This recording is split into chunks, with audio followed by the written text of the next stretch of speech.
أعوذ بالله من الشيطان الرجيم بسم الله الرحمن الرحيم ياسين والقرآن الحكيم إنك لمن المرسلين على صراط مستقيم تنزيل العزيز الرحيم لتنذر قوما ما أنذر آباؤهم فهم غافلون لقد حق القول على أكثرهم فهم لا يؤمنون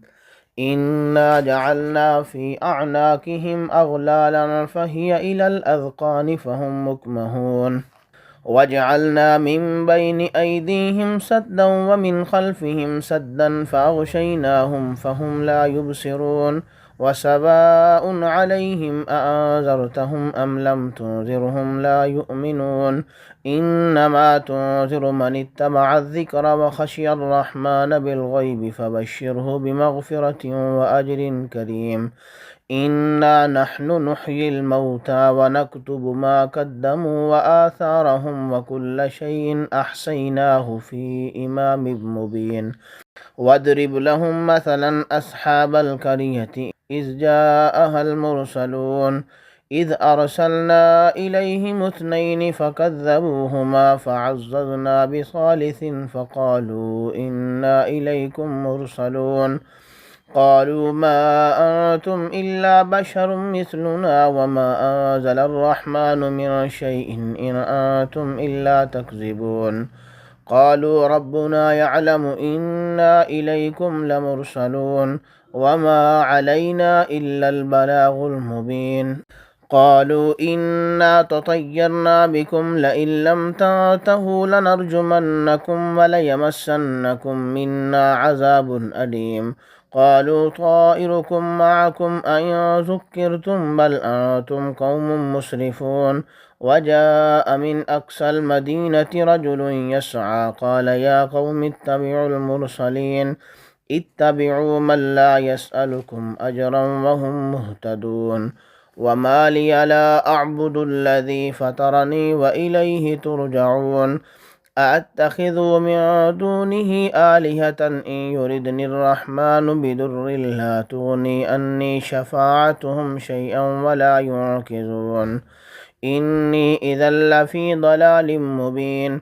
إني آمنت بربكم فاسمعون قيل ادخل الجنة قال يا ليت قومي يعلمون بما غفر لربي وجعلني من المكرمين وما أنزلنا على قومه من بعده من جود من السماء وما كنا منزلين إن كانت إلا صيحة واحدة فإذا هم خامدون يا حسرة على العباد ما يأتيهم من رسول إلا كانوا به يستهزئون ألم يروا كم أهلكنا قبلهم من القرون أنهم إليهم لا يرجعون وإن كل لما جميع لدينا محضرون وآية لهم الأرض الميتة أحييناها وأخرجنا منها حبا فمنه يأكلون وجعلنا فيها جنات من نخيل وأعناب وفجرنا فيها من العيون ليأكلوا من ثمره وما عملته أيديهم أفلا يشكرون سبحان الذي خلق الأزواج كلها مما تنبت الأرض ومن أنفسهم ومما لا يعلمون وآية لهم الليل نسلخ منه النهار فإذا هم مظلمون والشمس تجري لمستقر لها ذلك تقدير العزيز العليم والقمر قدرناه منازل حتى عاد كالعرجون القديم لا الشمس ينبغي لها أن تدرك القمر ولا الليل سابق النهار وكل في فلك يسبحون وآية لهم أنا حملنا ذريتهم في الفلك المشحون وخلقنا لهم من مثله ما يركبون وإن نشأ نغرقهم فلا صريخ لهم ولا هم ينقذون إلا رحمة منا ومتاعا إلى حين وإذا قيل لهم اتقوا ما بين أيديكم وما خلفكم لعلكم ترحمون وما تأتيهم من آية من آيات ربهم إلا كانوا عنها معرضين وإذا قيل لهم أنفقوا مما رزقكم الله قال الذين كفروا للذين آمنوا أنطعم من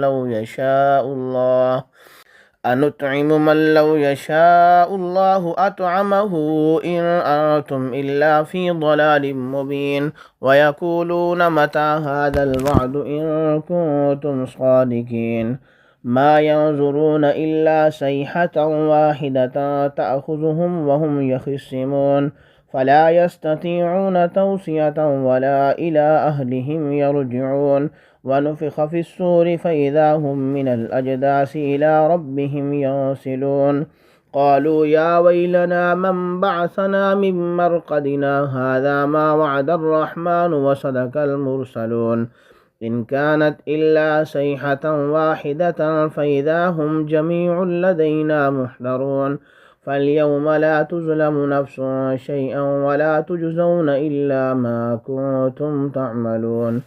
إن أصحاب الجنة اليوم في شغل فاكهون هم وأزواجهم في ظلال على الأرائك متكئون لهم فيها فاكهة ولهم ما يدعون سلام قولا من رب رحيم وامتازوا اليوم أيها المجرمون ألم أهد إليكم يا بني آدم ألا تعبدوا الشيطان إنه لكم عدو مبين وأن اعبدوني هذا صراط مستقيم ولقد أضل منكم جبلا كثيرا أفلم تكونوا تعقلون هذه جهنم التي كنتم توعدون اصلوها اليوم بما كنتم تكفرون اليوم نختم على أفواههم وتكلمنا أيديهم وتشهد أرجلهم بما كانوا يكسبون ولو نشاء لتمسنا على أعينهم فاستبقوا الصراط فأنى يبصرون ولو نشاء لمسخناهم على مكانتهم فما استطاعوا مضيا ولا يرجعون ومن نعمره ننكسه في الخلق أفلا يعقلون وما علمناه الشعر وما ينبغي له إن هو إلا ذكر وقرآن مبين لينذر من كان حيا ويحق القول على الكافرين أولم يروا أنا خلقنا لهم مما عملت أيدينا أنعاما فهم لها مالكون وذللناها لهم فمنها ركوبهم ومنها يأكلون ولهم فيها منافع ومشارب أفلا يشكرون واتخذوا من دون الله آلهة لعلهم ينصرون لا يستطيعون نصرهم وهم لهم جند محضرون فلا يحزنك قولهم إنا نعلم ما يسرون وما يعلنون أولم ير الإنسان أنا خلقناه من نطفة فإذا هو خصيم مبين وضرب لنا مثلا ونسي خلقه قال من يحيي العظام وهي رميم قل يحييها الذي أنشأها أول مرة وهو بكل خلق عليم الذي جعل لكم من الشجر الأخضر نارا فإذا أنتم منه توقدون أوليس الذي خلق السماوات والأرض بقادر على أن يخلق مثلهم بلى وهو الخلاق العليم إنما أمره إذا أراد شيئا أن يقول له كن فيكون فسبحان الذي بيده ملكوت كل شيء وإليه ترجعون.